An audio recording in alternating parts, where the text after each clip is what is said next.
देखिए, अगला क्वेश्चन है, क्वेश्चन नंबर 3 है और ये जो कोड है पेपर का वो 55.22 है। तो ये कोड भी देख लो, इससे क्वेश्चन मिलाने में आसानी रहे। 5522 ठीक है, सेट है ये।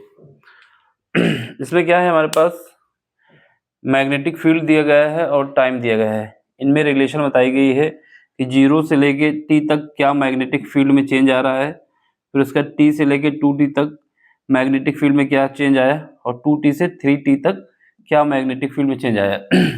इसी के रेफरेंस से हमको ये बताना है कि जब 0 से t तक थे तो हमारा जो इंड्यूज ईएमएफ था वो एप्सिलॉन 1 था। इसको E1 भी कह सकते हो, लेकिन ये सिंबल एप्सिलॉन 1 का है। लेकिन ये है क्या, इंड्यूस ईएमएफ। फिर उसका t से 2t पहुंचे तो हमारे पास जो इंड्यूस ईएमएफ हुआ वो एप्सिलॉन 2 हुआ। इसके बाद t से 2t से 3t पहुंचे तो हमारे पास जो एप्सिलॉन नॉट हुआ, यानी इंड्यूज ईएमएफ हुआ, इंड्यूज ईएमएफ हुआ जो वो कितना है, एप्सिलॉन 3 है। बाकी आपको ऑप्शन दिए गए हैं कि आपको ये बताना है कि इसमें कौन सी वैल्यू बड़ी है, कौन सी छोटी है। ठीक है, तो हमारे पास कॉन्सेप्ट क्या होता है, कॉन्सेप्ट ये होता है कि इसका सोल्यूशन देख लें जरा। ऑब्जेक्टिव क्वेश्चन है, जो हमारे पास इंड्यूस ईएमएफ होता है, इसको ई से लिखते हैं, यहाँ पर एप्सिलॉन नॉट यूज किया गया है। क्या होता है, कितना हमारे पास फ्लक्स में चेंज हो रहा है टाइम के साथ, माइनस के साथ कितना फ्लक्स में चेंज हो रहा है टाइम के साथ, वही हमारा इंड्यूस ईएमएफ है। यहाँ पर जो ई है ना, उसको एप्सिलॉन नॉट से डिनोट किया गया है कि पहली कंडीशन में जब हमारे पास टाइम 0 से t था तो जो हमारे पास इंड्यूस ईएमएफ था वो एप्सिलॉन 1 था। फिर ये सब हमने आपको बताया अभी। तो यहाँ पर देखो जो फ्लक्स की बात करें तो फ्लक्स जो हमारा होता है, फ्लक्स फाई जो होता है, ये होता है कितना मैग्नेटिक फील्ड है और क्या एरिया है। नंबर ऑफ टर्म बात आती है लूप की, लेकिन कोई लूप पर्टिकुलर बताया नहीं गया, तो हम लूप मानते हैं, उसमें इनको नहीं कंसीडर कर रहे हैं यहाँ पर।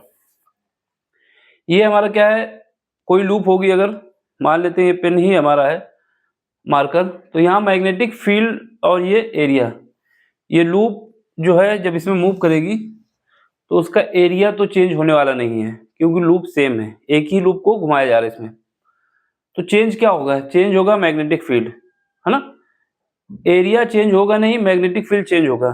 तो कुल मिला के आपके पास क्या पता चला, हमें ये पता चला कि जो इंड्यूस ईएमएफ होगा वो किस पे डिपेंड करेगा, वो हमारा डिपेंड करेगा डी फाई डी टी, ठीक, और फाई की जगह हम लिख देंगे बी इंटू ए।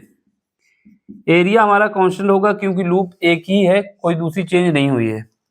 तब ये होगा तो क्या होगा, यहाँ पर हमारे पास आ जाएगा, माइनस हटा देते हैं, ये हमारा आ जाएगा, ए जो है कांस्टेंट होगा तो कांस्टेंट आगे आ जाएगा एरिया, और D B by D T.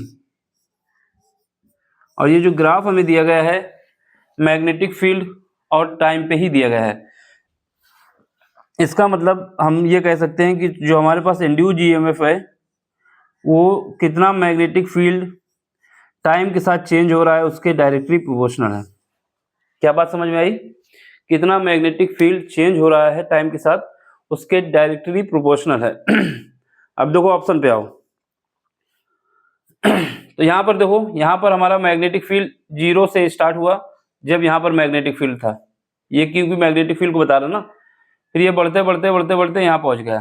ठीक है, तो इसका मतलब क्या हुआ, इसमें मैग्नेटिक फील्ड टाइम के साथ चेंज हुआ है। यहाँ पर कुछ और था, यहाँ पर कुछ और, यहाँ पर कुछ और, यहाँ पर कुछ और, यहाँ पर कुछ और। ठीक है, अब यहाँ पे आओ, t से लेके 2t तक, जब यहाँ पर हम पहुंचेंगे तो मैग्नेटिक फील्ड b होगा अगर मान लेते हैं, फिर यहाँ आएंगे तब भी b रहेगा, तब यहाँ आएंगे तब भी b रहेगा, क्योंकि ये जो रिजल्ट है हमारा यहाँ पर ये कांस्टेंट है। अगर ये एक बार फिक्स हो गया यहाँ पर अगर 10 है तो ये 10 पूरी लाइन के अंदर रहेगा, लेकिन यहाँ पर चेंज हो सकता है जैसे जैसे ऊपर बढ़ेंगे, ये ग्राफ ऊपर बढ़ता जा रहा है ना। तो कुल मिला के यहाँ पे क्या हुआ, यहाँ पर मैग्नेटिक फील्ड हमारा क्या होगा, कांस्टेंट होगा, चेंज नहीं होने वाला है। तो सबसे कम चेंज कहाँ पे आएगा, सबसे कम चेंज हमारा यहाँ पर आएगा। इसकी पोजीशन क्या है, एप्सिलॉन नॉट है। यहाँ पर जो इंड्यूस ईएमएफ है वो कितना है, एप्सिलॉन 2 है। इसका मतलब सबसे कम होना चाहिए E2, सबसे कम E2 होना चाहिए। तो इसका मतलब ये ऑप्शन हो सकता है, या फिर कौन सा, ये तो नहीं हो सकता, ये सबसे ज्यादा हो रहा है क्योंकि सबसे कम हमें चाहिए, तो ये नहीं हो सकता। फिर यहाँ पर भी नहीं हो सकता क्योंकि सबसे कम चाहिए था। फिर यहाँ पर देखो, हाँ यहाँ पे हो सकता है और यहाँ पर हो सकता है, तो ये दो ऑप्शन बचे, दो एलिमिनेट हो गए। ये प्रोसेस है करने का, ठीक। तो दो हमने हटा दिए क्योंकि हमें जहाँ यहाँ पर जो इंड्यूस ईएमएफ है वो कितना है इस टाइम के लिए एप्सिलॉन 2 है। तो ये हमारा क्या है, सबसे कम चेंज इसी में आ रहा है। अब इसमें देखो, इसमें चेंज हमारा कहाँ से कहाँ तक गया, यहाँ तक गया। अब ये लाइन खींच दो जरा, यहाँ पर ये लाइन हम खींच देते हैं, ठीक है। अगर यहाँ पर हमारे पास 2 था, अब ये लाइन खींच दो, ये लाइन यहाँ पर हमारे पास क्या 4 है। तो ये वाला जो पॉइंट है हमारे पास, ये पॉइंट अगर हमारे पास देखा जाए तो ये पॉइंट हमारा 4 से लेके 10 तक चेंज हो रहा है, और ये वाला पॉइंट जो है हमारा 2 से लेके 10 तक चेंज हो रहा है।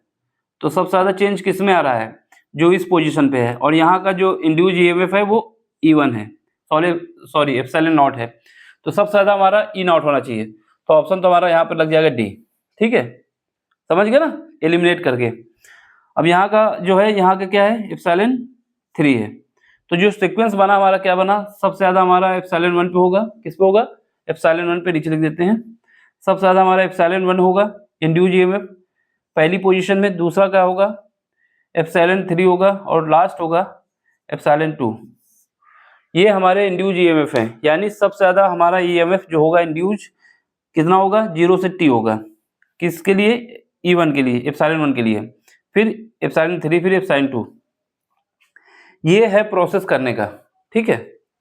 बाकी अगर आपको ये कंडीशन पता है कि हमारे पास ऑब्जेक्टिव के लिए, कि क्या पता चला हमें कि हमारे पास जो इंड्यूस ईएमएफ है वो हमारा मैग्नेटिक फील्ड के साथ कितना चेंज हो रहा है टाइम में, change in magnetic field with respect to time, किसके रिस्पेक्ट में, टाइम के रिस्पेक्ट में, डायरेक्टली प्रोपोर्शनल है। यानी जितना हमारा मैग्नेटिक फील्ड चेंज होगा उतना ही इंड्यूस ईएमएफ होगा। तो सबसे ज्यादा चेंज पहली पोजीशन पे, दूसरी पोजीशन पे कोई भी चेंज नहीं हो रहा है, कांस्टेंट है, और तीसरी पोजीशन में चेंज हो रहा है लेकिन कम हो रहा है पहली पोजीशन से। तो ऑप्शन हमारा डी हो जाएगा। ये करने का बेस्ट तरीका यही है, ठीक। सब्जेक्टिव आता है तो ये सब आपको दिखाना पड़ेगा, लेकिन ऑब्जेक्टिव आता है तो बस इस ग्राफ को देखना और एडजस्ट करके लगा देना वैल्यू।